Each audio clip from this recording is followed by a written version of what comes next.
Uma ótima tarde a todos. Começamos agora a segunda edição do Agricultura BR ao vivo para todo o Brasil, pelo canal do Boi e pelo Agrocanal. Você sabe que nos acompanha através das antenas parabólicas e também digital em todo o país. Acompanha pela NET Claro TV nos canais 190 e 690. Também pelo portal sba1.com, canal do agronegócio, notícias, informações, oportunidades, você acompanha sempre por ali. Tem também a Neo TV, TV por assinatura no Paraguai e no Brasil. Daqui a pouco a nossa equipe vai colocar também o programa no Facebook e você acompanha a partir de agora, em sinal aberto no estado do Mato Grosso do Sul, o Agricultura BR pela TV Imaculada Conceição. Sejam todos bem-vindos. E olha, durante o mês de outubro, houve uma forte recuperação do rebanho chinês, de acordo com os números que foram informados pelo próprio governo da China. Os números do governo da China sempre são dados que são altamente discutíveis, é o que eu converso aqui com a equipe do Agricultura BR. Entretanto, há números que acabam dando sustentação sobre as informações de recuperação de rebanho suíno. Que números são esses? A forte aquisição de soja e milho junto aos Estados Unidos e ao Brasil. Aí esses dados são brasileiros e norte-americanos e aí não há dúvida. Pelo menos aquisições para engorda de animais têm sido feita com frequência e em grandes volumes. Nós perguntamos para o professor Marcos Fava Neves como que deve ficar o mercado com uma recuperação, com a retomada do rebanho chinês de suínos, e ele respondeu.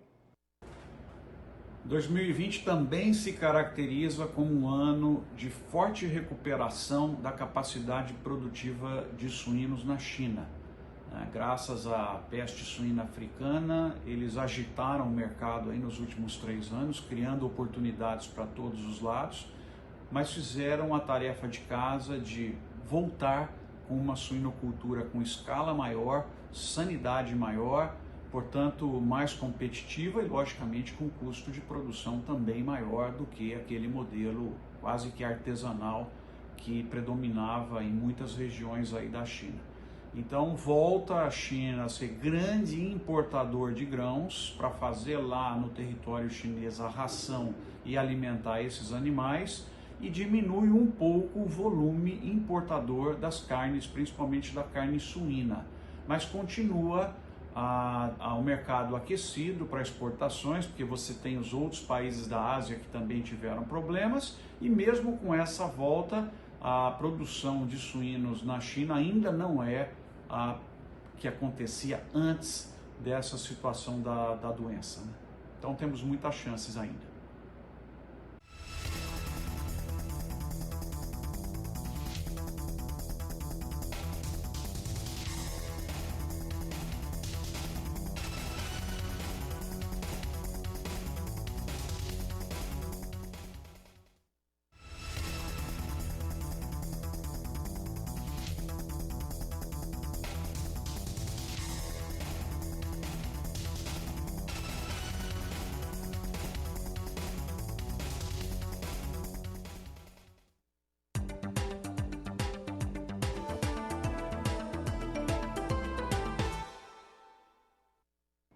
E o regime de chuvas nas regiões centro-oeste e sul do país tem prejudicado muitas culturas em desenvolvimento, principalmente a soja. Há uma expectativa generalizada, e que você vai ver agora confirmada, infelizmente, de chuvas irregulares até o final de 2020. É o que você vai conferir agora nessa entrevista realizada com o meteorologista-chefe do INMET, o Instituto Nacional de Meteorologia, pela repórter Berenice Leite. Hoje viemos ao Instituto Nacional de Meteorologia porque a grande questão hoje é a umidade do solo, e em Mato Grosso e Rio Grande do Sul a gente sabe que os produtores estão preocupados esperando a chegada da chuva. Em Mato Grosso há replantio de soja e no sul os trabalhos estão paralisados, o cultivo da semeadura.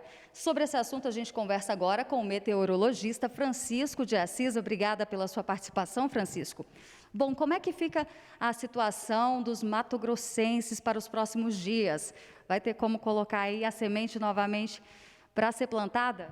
Exato. No Mato Grosso, algumas áreas como a parte sul e a oeste do estado, né, tem sido sofrido muito com as estiagens e ainda vai ficar alguns dias dessa semana sem chuva, né, devendo começar a chover mais aí para o final de semana, início da próxima semana, pegando chuvas um pouco mais consideradas nessas áreas da parte oeste e sul do estado, né?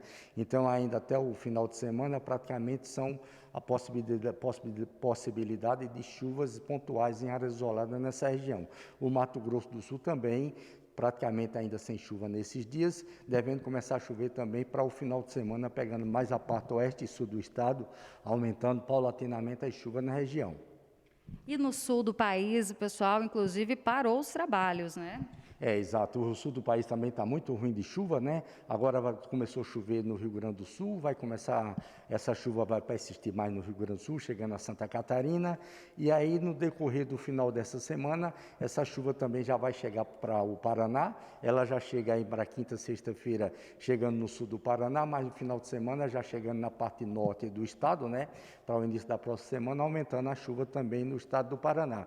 Aí dá uma melhorada a mais no decorrer dessa semana, mais especialmente Rio Grande do Sul e Santa Catarina. E na próxima semana ainda tem previsão de persistência também de chuva na região sul do Brasil, novamente ainda voltando a chover de novo. E esse volume de chuva é considerável ou apenas pancadas isoladas? Algumas regiões como Paraná e como Santa Catarina e Rio Grande do Sul apresentam ter volume de chuva bem considerado, né? Chuva de 70 até 100 milímetros para esses dias. Agora, para o norte do Paraná e o oeste, ainda não apresenta volumes bons, né? Na faixa de 30 a 50 milímetros, mas na próxima semana pode haver uma melhor recuperação, aumentando mais esses volumes ainda no norte do Paraná. Francisco, muito obrigada pelas informações. De Brasília, Berenice Leite. E as exportações brasileiras de soja devem atingir 84 milhões de toneladas no próximo ano. A previsão é do Rabobank, é o maior banco cooperativo agrícola do mundo, tem origem holandesa, e quem falou sobre esse assunto foi o analista Victor Ikeda, que concedeu entrevista à jornalista Sara Kirchhoff em São Paulo. Confira. Isso mesmo, o Victor Ikeda está conosco, analista do Rabobank, e fala conosco pela internet aqui de São Paulo. Victor, primeiramente, seja muito bem-vindo sempre ao canal do Boi, e eu começo te perguntando se em 2021 a China, esse grande comprador, vai continuar adquirindo os mesmos volumes de soja do Brasil que a gente viu agora em 2020. Mais uma vez, bem-vindo ao canal do Boi. Olá, Sara, mais uma vez é um prazer estar aqui com vocês. Acho que realmente é sempre bom poder compartilhar um pouco das nossas perspectivas. Hoje, inclusive, divulgamos esse relatório que é o Perspectivas do Agronegócio 2021, em que nós tratamos exatamente, começando pela sua primeira pergunta, de uma demanda da China para o ciclo 2021 que nós acreditamos que deve ser recorde. Então, a gente acredita que a China, pela primeira vez na história, deve importar ao redor de 100 milhões de toneladas, atingindo então os 3 dígitos, basicamente pautada por uma recuperação do rebanho suíno depois das fortes perdas que eles observaram ao longo de 2019 em função da peste suína africana. Esse ano, uma retomada do rebanho suíno, uma maior necessidade de farelo de soja para produzir ração. Isso vai gerar essa demanda bem forte da China por importação de soja em grão, o que também tende a beneficiar o Brasil. E em relação aos Estados Unidos, o país norte-americano também deve ser beneficiado com isso, especialmente agora com o Joe Biden na presidência, né, norte-americana, já possivelmente diminuindo um pouco dos conflitos comerciais com a China? Bom, a parte da questão da eleição americana, a China já vinha apresentando aí compras de soja dos Estados Unidos, né? Então, mesmo em um ambiente aí, principalmente em função da fase 1 do acordo comercial que foi firmada no começo desse ano, a gente vê que esse ano, e também pela falta de disponibilidade que a gente tem aqui no Brasil, especialmente nessa segunda parte do ano, depois de um forte volume de exportações que nós vimos no primeiro semestre, a China está com um apetite de importação por soja americana. A nossa estimativa é que eles devam importar ao redor de 32 milhões de toneladas de soja dos Estados Unidos, a China, retomando patamares pré-guerra comercial. Só para colocar em perspectiva, nas últimas 2 safras, as importações de soja da China dos Estados Unidos ficaram abaixo de 17 milhões de toneladas e agora já sinalizando uma recuperação vindo para 32 milhões de toneladas e, de certa forma, contribuindo para uma forte demanda pela soja americana, que deve ter um volume de exportação recorde e que, de certa forma, também tem se refletido até no mercado internacional em preços. Falando em preços, então, estimativa de preço para a soja no ano que vem nos Estados Unidos. A nossa perspectiva, olhando na Bolsa de Chicago, é que os preços médios eles tendem a caminhar agora e entrar no intervalo médio entre $12 por bushel e $12,40 por bushel. Essa é a nossa estimativa de preços para Chicago ao longo de 2021. Preços relativamente fortalecidos e sustentados no comparativo com o que a gente viu nos últimos anos. Então, realmente, esse cenário de demanda aquecida pela soja americana, um cenário de que os Estados Unidos tiveram uma safra um pouco abaixo das expectativas, um risco na América do Sul, um risco climático sobre a safra sul-americana e a demanda chinesa aquecida da China e com a questão também de estoques globais um pouco mais contraídos esse ano, gera esse cenário de suporte às cotações no mercado internacional e por isso nós acreditamos nesse intervalo de 12 a 12,40 dólares por bushel. Falando em relação aos estoques, então, você comentou, né, da safra norte-americana, a perspectiva é de estoques mais baixos lá dos Estados Unidos para 2021? Perfeito. Realmente a gente acredita que o estoque de passagem do ciclo 2021 nos Estados Unidos, ele pode ficar aí próximo de 4,5 a 5 milhões de toneladas, então isso antes da entrada da próxima safra 21-22, o que teoricamente seria aí os menores patamares aí dos últimos 7 anos. Então tudo isso acaba criando esse ambiente de suporte às cotações da soja no mercado internacional avaliado pelo mercado de Chicago. Vitor, antes de encerrar, só falar um pouquinho aqui do mercado interno. Esse ano as commodities brasileiras foram beneficiadas, né, em função de um dólar totalmente fortalecido, em torno de R$ 5,80 praticamente. Só que agora, nas últimas semanas, esse cenário mudou, né? O que é esperado para os preços da soja aqui no Brasil? Bom, é válido ressaltar que ao longo de 2020, como você bem pontuou, nós tivemos um suporte significativo da taxa de câmbio na precificação da soja em reais. Agora, por mais que a taxa de câmbio tenha reduzido um pouco seus patamares, aconteceu esse movimento de alta no mercado internacional. Só para colocar em perspectiva, durante boa parte do primeiro semestre desse ano, a soja tinha, no mercado internacional em Chicago, tinha uma barreira ali nos $9 por bushel. Não conseguindo ultrapassar muito essa barreira. E agora nós passamos desse patamar, estamos aí próximos de 11,60 a $12 por bushel nas últimas semanas, o que são os maiores patamares aí dos últimos 5 anos, e ainda com um viés de que pode subir um pouco mais. Então, apesar da gente perder um pouco do ímpeto do câmbio na precificação do mercado em reais, agora a gente vê um cenário do mercado internacional muito fortalecido e preços com uma tendência de patamares mais elevados no comparativo com os últimos anos ao longo de 2021. Então, ao passo que a gente perde um pouco desse suporte do câmbio, mas ainda assim em patamares relativamente elevados, agora a gente também recebe um suporte do mercado internacional precificado por Chicago. Tá certo, Vitor. Mais uma vez, obrigada pela sua participação aqui conosco. Obrigado, Sara. Esse foi então o Vitor Ikeda, analista do Rabobank, trazendo as perspectivas para o mercado da soja em 2021. É com vocês.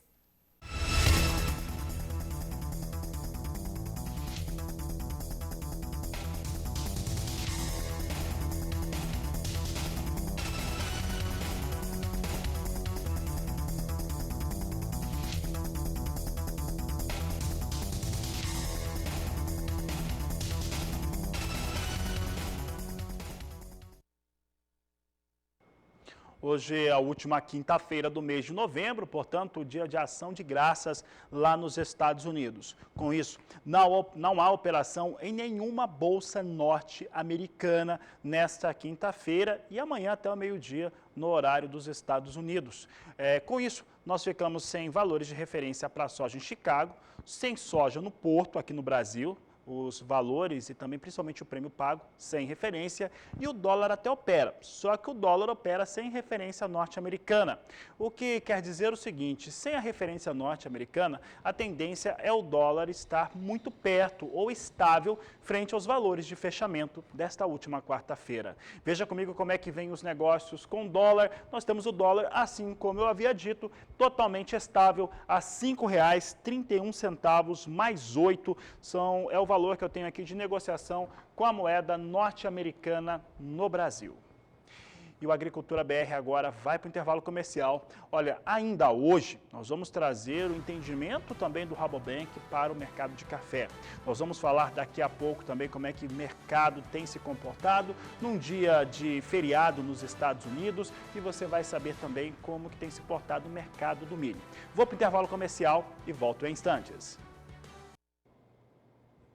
Agricultura BR de volta e você sabe, essa semana nós estamos tendo no canal do Boi um momento especial do Nelore do Golias. É por isso que neste momento eu vou continuar aqui pelo Agrocanal e também na TV Imaculada Conceição e nas mídias sociais e vou encerrar o Agricultura BR pelo canal do Boi. Então quem estava acompanhando pelo canal do Boi quer continuar com a Agricultura BR, muda para o Agrocanal ou para alguma das mídias sociais. Então pessoal do canal do Boi, uma boa tarde e até amanhã.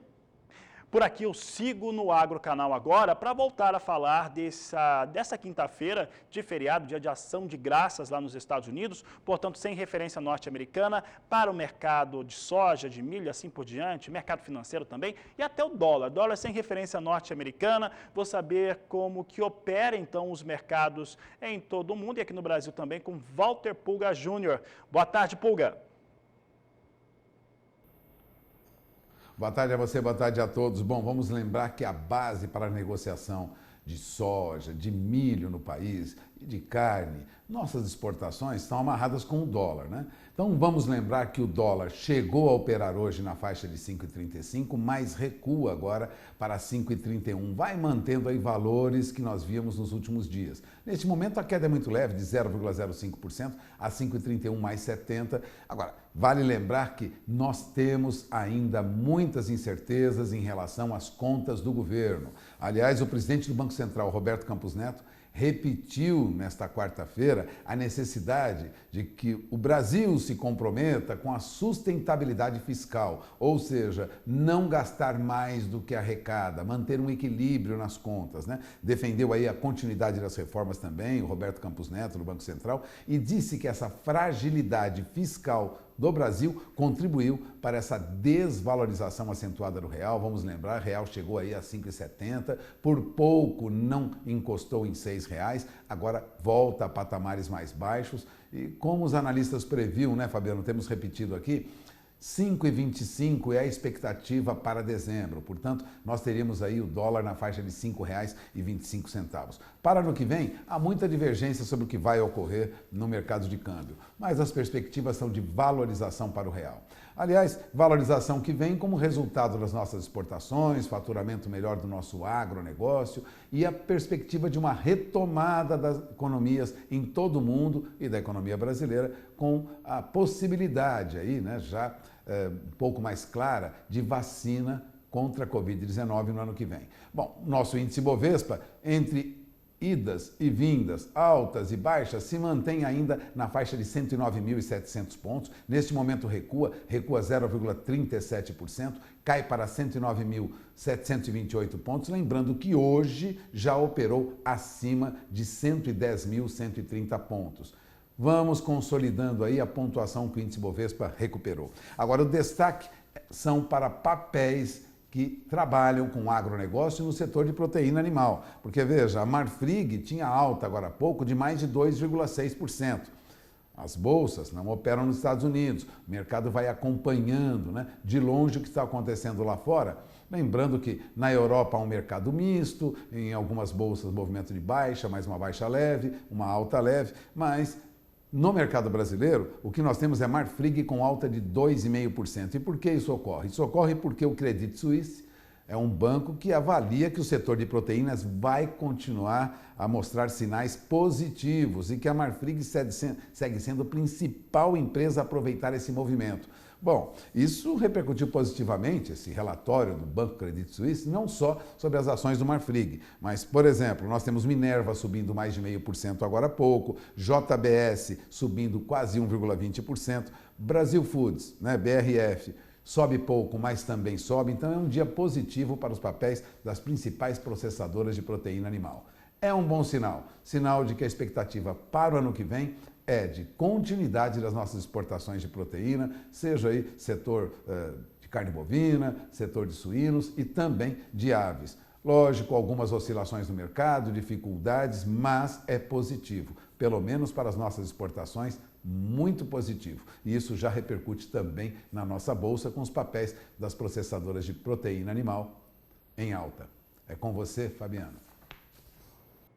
Obrigado, Pulga. Pulga, vou falar agora aqui sobre o setor de bioinsumos no Brasil, que tem crescido bastante nos últimos anos. O ano de 2019 e 2020 tem sido marcado pela utilização melhor. O bioinsumo, ele ajuda a controlar melhor biologicamente as pragas que atingem os mais variados tipos de cultura, também conseguem fazer a fixação de nitrogênio de uma maneira natural e trazendo aí uma solução mais barata para o produtor rural. É o que nós vamos conferir na reportagem de Mauro Andrade.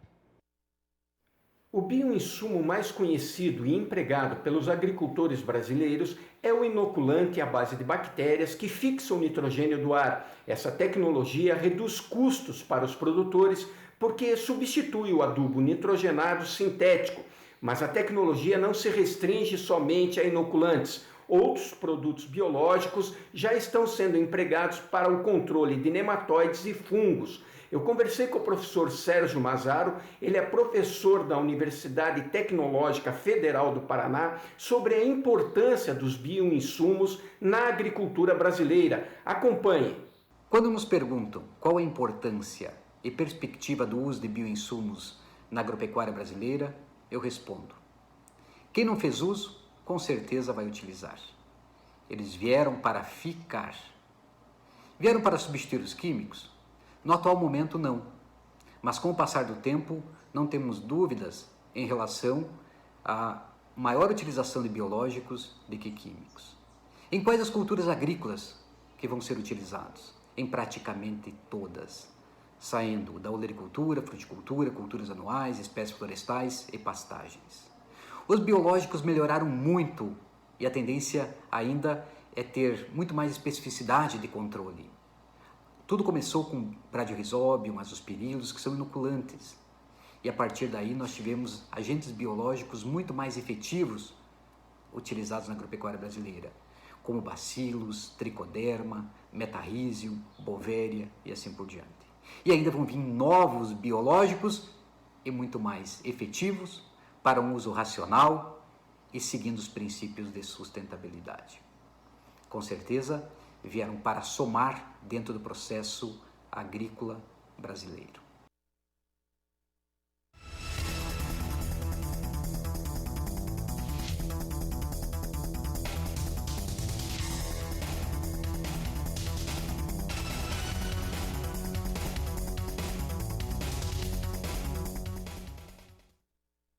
A seguir, o assunto é café aqui no Agricultura BR. Nós vamos trazer uma entrevista exclusiva com o analista de mercados do Rabobank, Guilherme Moria, que vai falar a respeito da demanda, sobre como foi o consumo em 2020, o que podemos esperar para os próximos períodos, também como é que vem o mercado físico brasileiro. Vou para o intervalo e volto já. O assunto agora é café e nós vamos ter agora a pontuação do Rabobank, como eu disse na abertura do programa, é o maior banco cooperativo agrícola do mundo, tem origem holandesa, operação no Brasil, é claro. E agora nós vamos trazer o ponto de vista do banco sobre o mercado do café, sobre o aspecto de consumo neste ano de 2020, as questões ligadas ao pós-pandemia e outros fatores que estão diretamente ligados ao mercado da cafeicultura. Quem conversou conosco foi o Guilherme Moria, ele que é o analista do Rabobank para o mercado do café. Confira.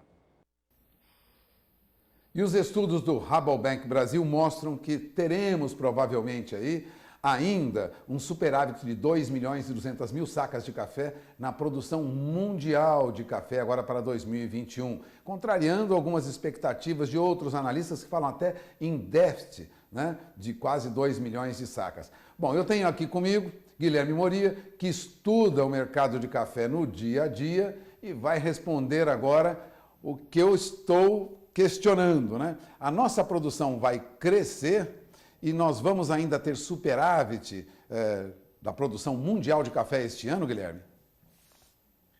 Bom, Walter, esse superávit estimado aí para 2021-22, ele entra em linha um pouco do que a gente está projetando para a produção do Brasil no próximo ciclo, né? Então, conforme a gente publicou recentemente, a gente está esperando uma redução de 10%, né, um pouco mais de 10% na safra total do Brasil, das quais cerca de 17% de quebra para o café Conilon, ou seja, a gente sai de uma safra de 49 milhões que a gente colheu esse ano e para o próximo ciclo algo aproximado de 40 milhões. E o que acontece com o Conilon, né? Então, diferentemente do Arábica, a gente projeta um incremento aí próximo a 9% para o café Conilon, o que totaliza aí a 60,7 milhões de sacas, né, Walter? Então, levando em consideração esse grau de incerteza ainda que a gente tem com a safra brasileira, por quê? Porque a gente ainda está no começo, né, do enchimento dos grãos, a gente tem que perceber ainda que as chuvas só voltaram agora em novembro, então existe um elevado grau de incerteza ainda do que vai vingar, do que não vai vingar, do que quebrou e do que eventualmente não quebrou, fatos que a gente só vai ter uma certeza um pouco maior no ano que vem, né, em fevereiro, março, aproximadamente nessa época. Então, dado essa produção do Brasil ainda considerada boa para um ano de banalidade baixa, né, principalmente atrelada ao Conilon, a gente ainda acredita num superávit aí de 2,2 milhões de sacas para o ciclo 21-22.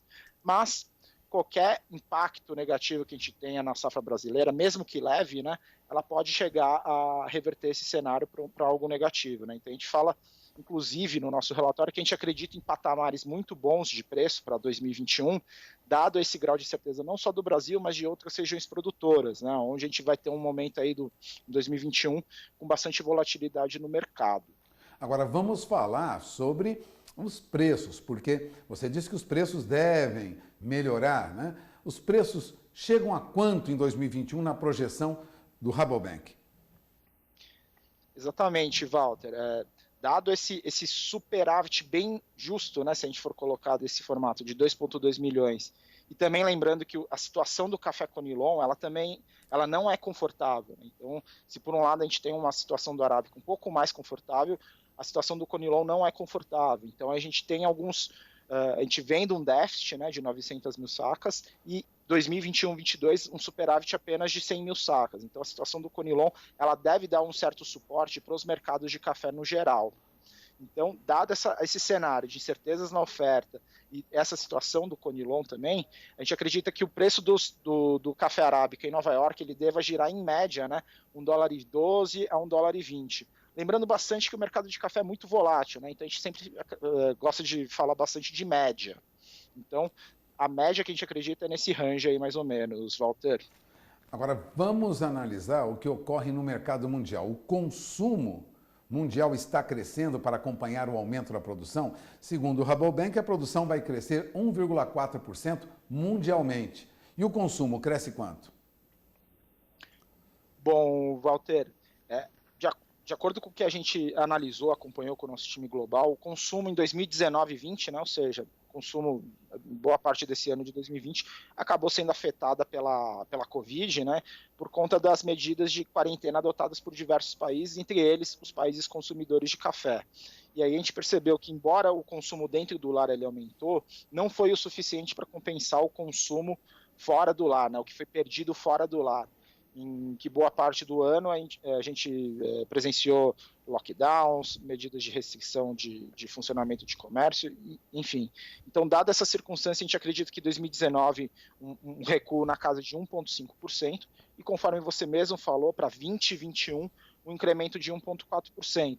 Esse incremento de 1,4%, Walter, é importante lembrar que a gente está levando em consideração esse último trimestre de 2020, na qual a gente observou que, por conta da segunda onda do vírus em países consumidores de café, então Estados Unidos, Europa, a gente pode perceber que esse último trimestre desse ano, o consumo ele ainda não teve aquela retomada mais pungente, né? Então, a gente acredita que esse último trimestre do ano seja um pouco mais complicado, mas ao longo de 2021 a gente apresente uma melhora um pouco mais significativa. Por isso, essa recuperação de 1,4% e, posteriormente, aí, indo para o ciclo 21-22, um aumento de 2% no consumo global de café. Bom, passando a pandemia, nós teremos, então, provavelmente um aumento no consumo de café, contando aí com a abertura de restaurantes, bares, que é o consumo fora de casa, não só no Brasil, como em todos os países. A produção total de café versus consumo daria uma diferença aí de mais de 2 milhões de sacas, considerando aí 2020 e 2021. Isso dá sustentação aos preços?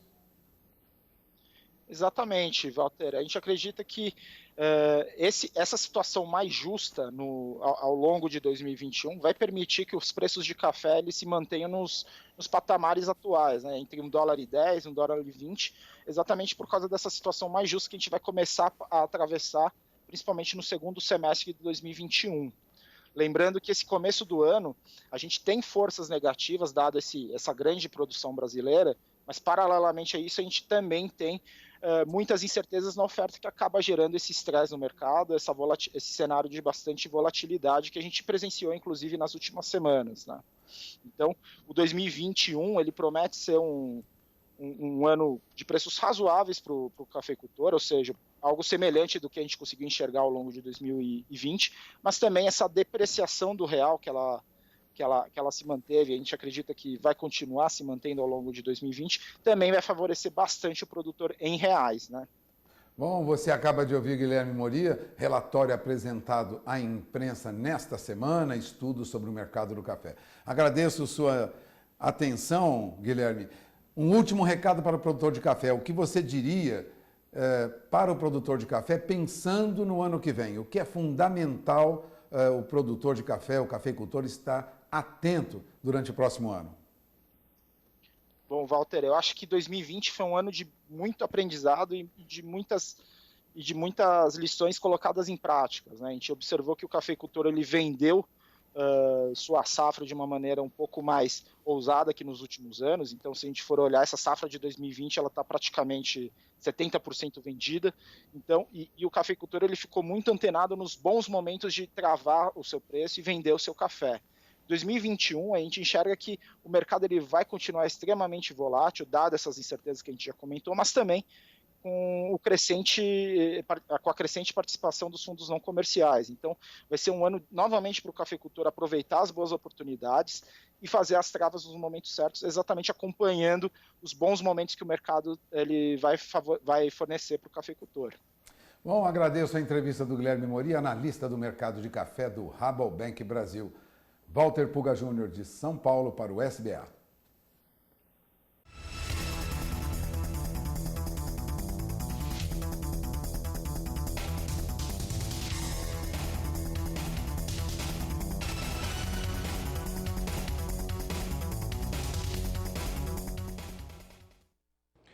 E você confere comigo agora como é que vem os negócios com café robusta. Eu lembro, hoje é feriado nos Estados Unidos, dia de ação de graças. Veja só como é que vem o robusta. Robusta sobe em Londres, posição de janeiro a $1.409 a tonelada. Aí as posições, para quem acompanha o robusta diariamente, opera, trabalha com conilon no Brasil, sabe que recuperou o piso de $1.400. Então, março, $1.410 a tonelada, com 2,47% de alta. Maio, 2,37% de alta, $1.421 por tonelada. E julho, $1.436, alta de 2,49%.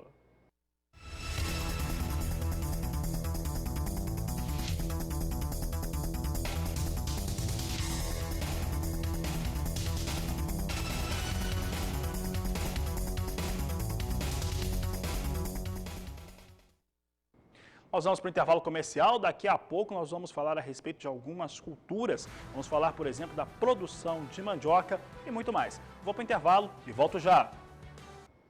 E as perspectivas para a economia e o agronegócio brasileiro foram debatidos na noite desta última quarta-feira pelo Sistema FamaSul, dentro do evento chamado MS Agro, no qual eu tive o prazer de apresentar e contou com a participação de Alexandre Mendonça de Barros, também com Marcos Ianchi e o presidente da Federação da Agricultura do Estado de Mato Grosso do Sul, Maurício Saito. Veja um pouco como é que foi esse evento.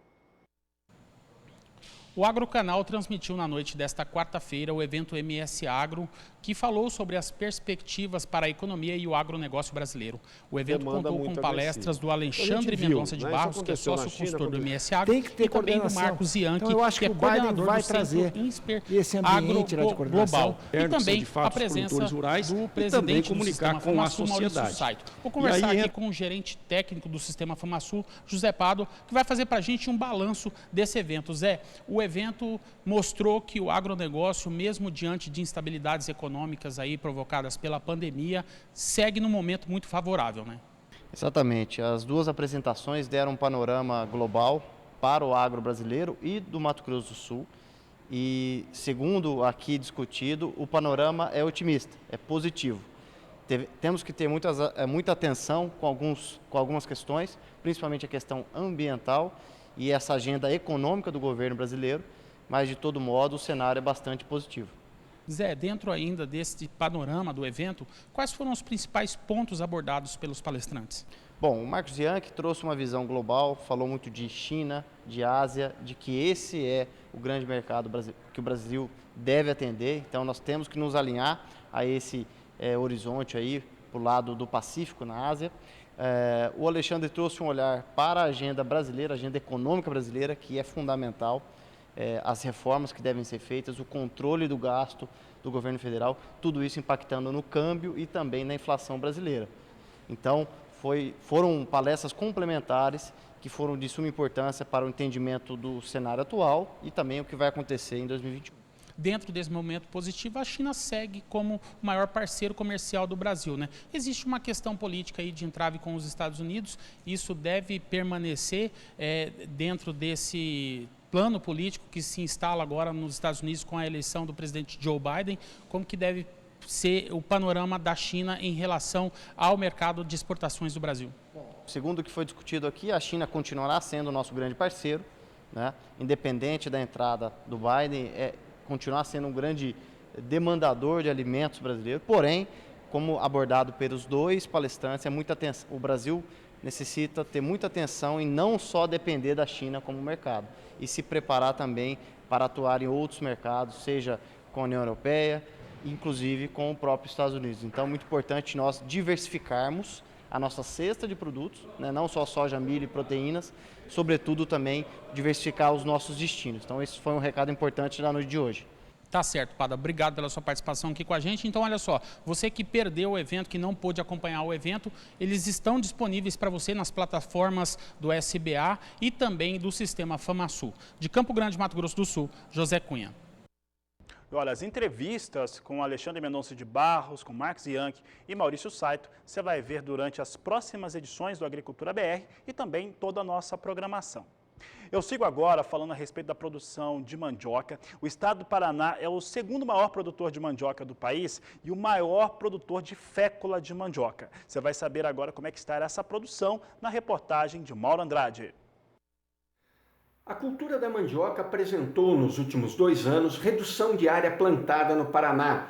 Esta redução se deu principalmente pela falta de mão de obra e os altos preços dos arrendamentos de terra. Mesmo assim, o Paraná continua líder absoluto na industrialização, produção de fécula, produtos modificados e se destaca também na produção de farinha.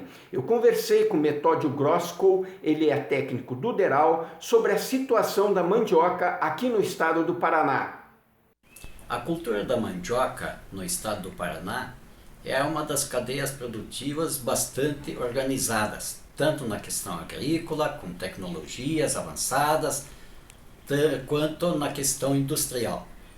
Possui o maior e o mais moderno parque industrial do Brasil, com indústrias de farinha e de fécula, todas consideradas de médio e grande porte. Ocupa o 2º lugar no ranking nacional na produção de raiz. Perdemos apenas para o estado do Pará. No entanto, somos o primeiro produtor de fécula no Brasil. O estado do Paraná participa em média de 70% do volume produzido no país. Ou seja, no ano passado, o país produziu 509 mil toneladas e o estado do Paraná participou com uma média em torno de 356 mil toneladas de fécula.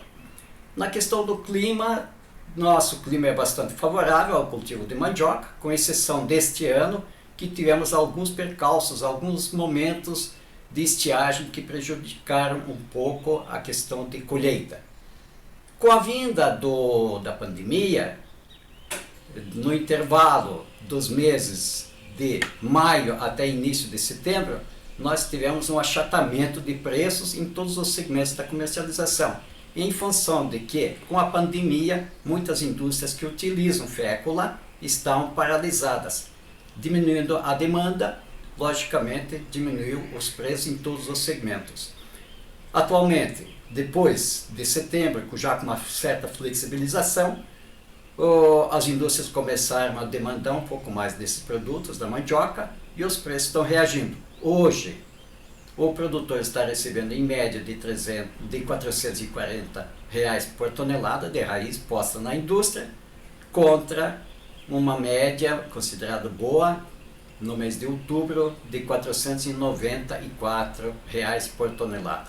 Esperamos que para o ano que vem que a questão de pandemia seja amenizada e que as indústrias demandem mais fécula e que todo o setor da mandioca, tanto no Brasil quanto no Paraná, possam ver dias melhores.